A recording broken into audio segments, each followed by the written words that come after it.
안녕하세요. 비뇨의학과에서 신장 수술을 담당하고 있는 한웅규라고 합니다. 그래서 제가 오늘 말씀드리고 싶은 거는 제가 이제 하나 신장 수술 중에 신장암도 있고 뭐 다른 양성 질환도 있는데요. 그 중에 하나가 신장 기증하는 신장을 떼어서 환자에게 주는 그런 신장 기증술을 하고 있습니다. 근데 많은 분들이 신장 기증 이후에 여러 가지 문제점이 있어서 그걸 궁금해하는 분들이 많이 계셔서요. 오늘 이 시간에는 신장 기증 후에 어떤 일들이 일어나는지 그거에 대해서 좀 간략히 알아보고자 합니다.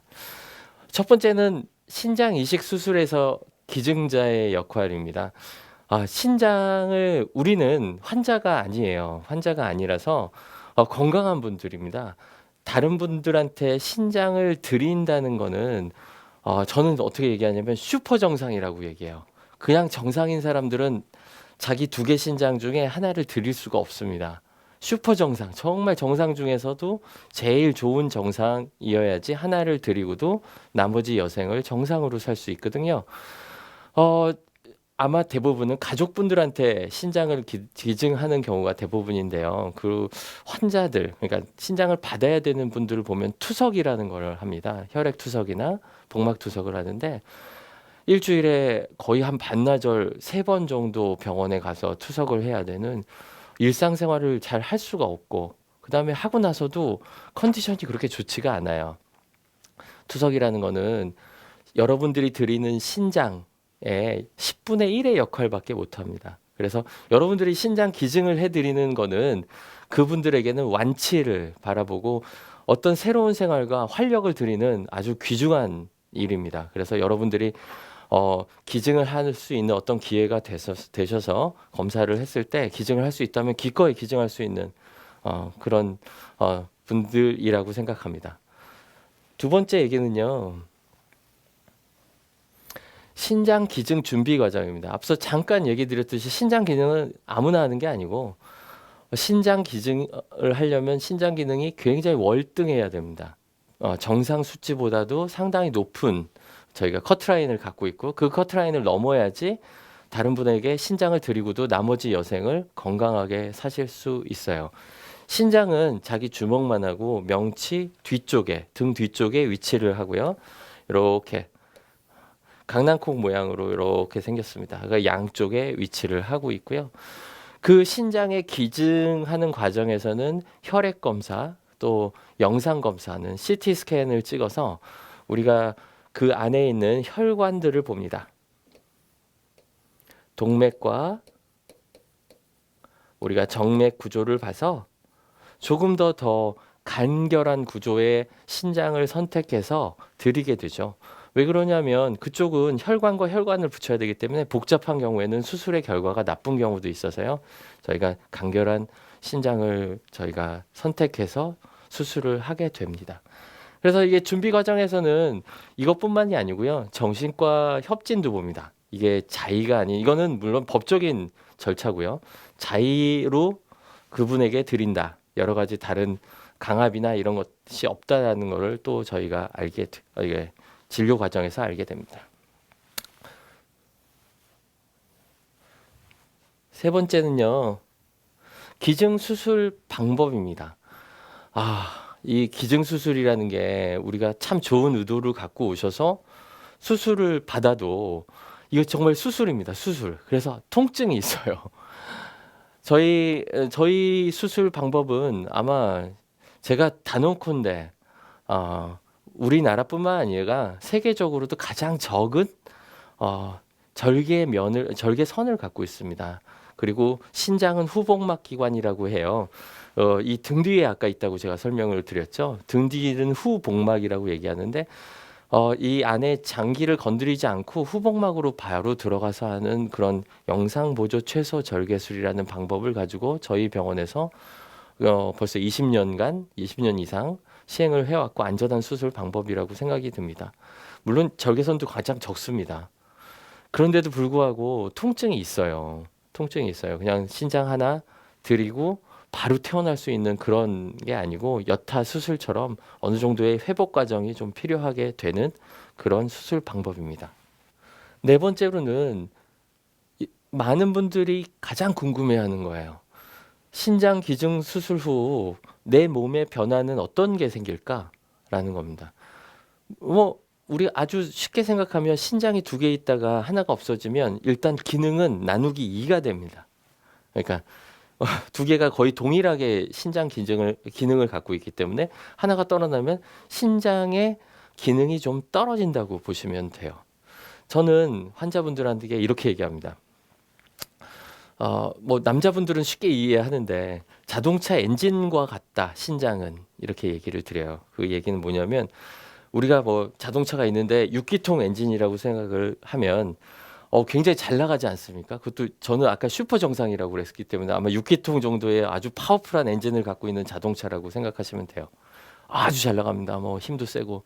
근데 하루아침에 기증수술을 하면서 3기통을 뗀다고 생각하시면 됩니다. 그럼 3기통 엔진짜리가 돼버리는 거예요. 그럼 처음에는 차체 무게도 그대로고 모든 여건이 6기통에 맞춰져 있는, 평생을 맞춰져 있는 자동차이기 때문에 악셀에다를 아무리 세게 밟아도 아마 잘 안 나갈 거예요.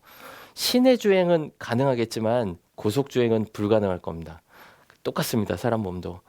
맨 처음에 일상생활의 가벼운 일들은 쉽게 했지만 무리한 뭐 밤을 샌다던가 어떤 일을 끊임없이 쉬지 않고 한다던가 그러면 예전하고 완전히 다릅니다. 처음에는.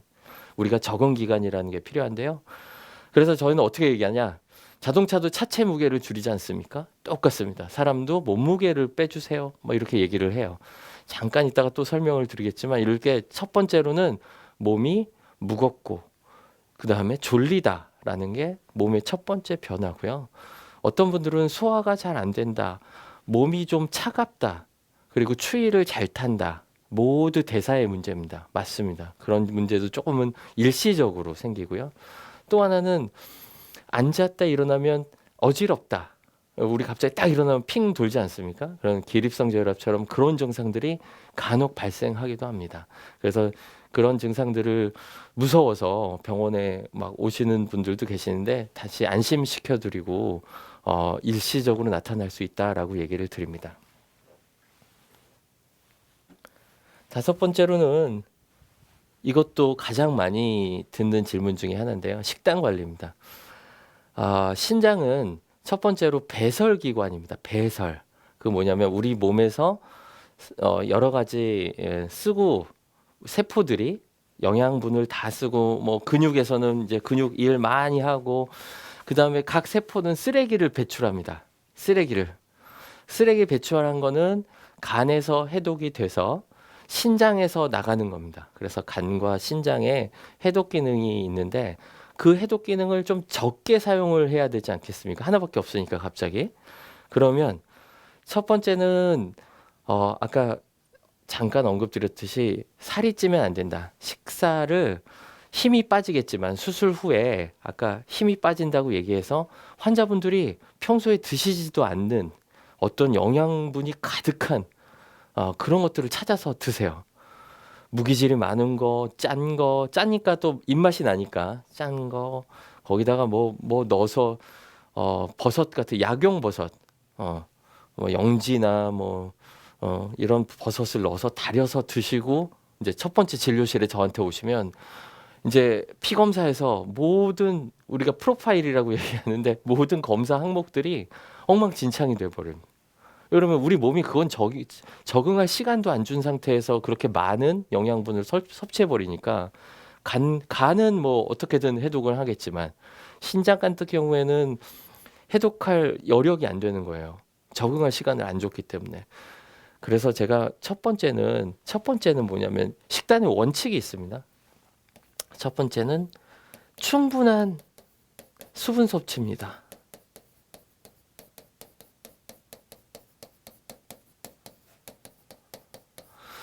이렇게 얘기하면 뭐 약용 식물을 달여서 먹어도 돼요?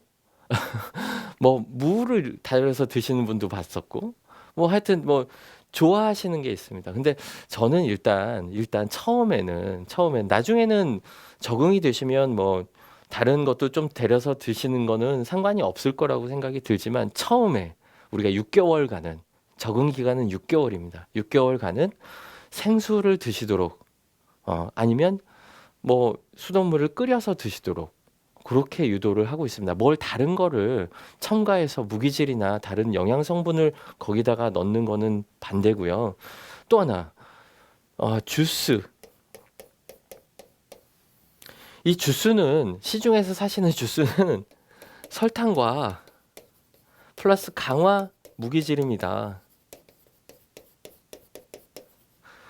뭐 칼슘 첨가 오렌지 주스 뭐 이런 거 들어보시지 않았습니까? 이런 거 별로 좋지 않아요. 설탕도 이 연세가 드신 분들은 또 당뇨를 유발할 수 있고 더 안 좋기 때문에 저는 주스를 선택하지 않습니다. 결국에는 충분한 수분 섭취를 하되 주스를 제외하고 또 차, 제일 많이 얘기하는 차. 차는 적절히 하루에 한 잔, 두 잔, 저는 두 잔, 커피 이런 것도 드셔도 되는데 기호식품들을 말릴 수는 없는데요. 기호식품들을 말릴 수 없는데 요거는 하루에 한 잔 내지 두 잔 정도까지만 드세요. 이렇게 얘기를 드립니다. 충분한 수분 섭취는 뭐냐? 남자분 우리가 건강한 남자분 보통 한 70, 80kg, 80kg, 70kg 뭐 이렇게 얘기를 하는데 요 선에서는 2리터에서 2.5리터 정도의 수분 섭취를 식사할 때 먹는 약간의 그 찌개에서 먹는 수분 이런 거 말고요. 그냥 단독으로 수분 섭취하는 거는 보통 2에서 2.5리터까지 우리가 드시도록 말씀을 드리고 있습니다. 여자분들은 보통 1.5리터에서 2리터 정도의 수분 섭취를 저희가 얘기를 하고 있고요. 두 번째는 아까 말씀드린 대로 두 번째는 체중. 과식하지 마세요. 결국 과식 안에는 염분이 들어가요. 소디움이라고 하는 염분이 들어갑니다. 그래서 체중 관리 잘 하셔야 됩니다. 체중이 늘어나지 않게 식단을 처음에는 제가 30% 정도 줄여주세요. 식사량을 처음에는. 왜냐면 수술 직후에는 운동량이 적거든요. 그래서 그 다음에는 그냥 체중에만 식사량보다는 체중에만 신경을 쓰시면 됩니다. 세 번째는 염분 섭취 감소 시켜달라는 겁니다. 우리가 시중에서 파는 유명한 음식들 있지 않습니까? 생각보다 굉장히 염분이 많습니다. 우리가 라면이라고 하는 거를 보통은 표준으로 저희가 삼는데 라면보다 한 봉지 라면 안에 들어있는 염분 나트륨보다 훨씬 더 많은 양이 우리가 유명하다고 하는 맛집들의 거기 국물 안에 들어있는 염분이 훨씬 더 많다고 여겨집니다. 네.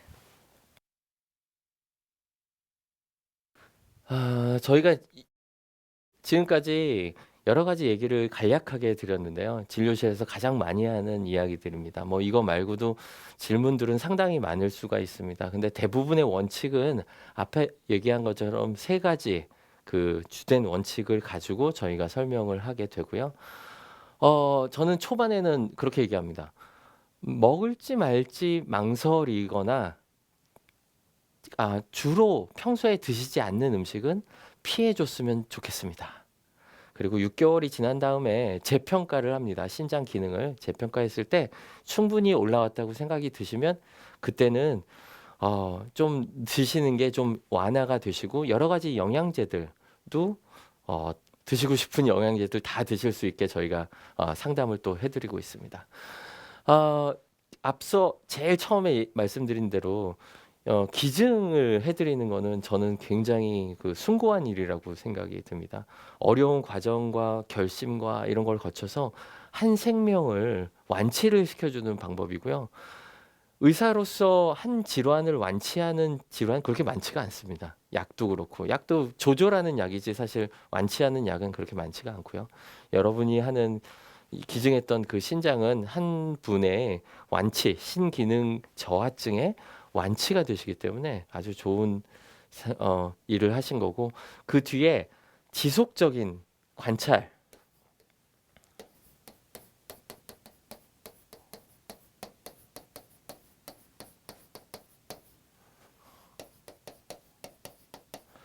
지속적 정기적 진찰이 꼭 필요하다는 거 잊지 마시고요. 그리고 항상 건강하고 행복한 삶 사시기를 빌겠습니다. 감사합니다.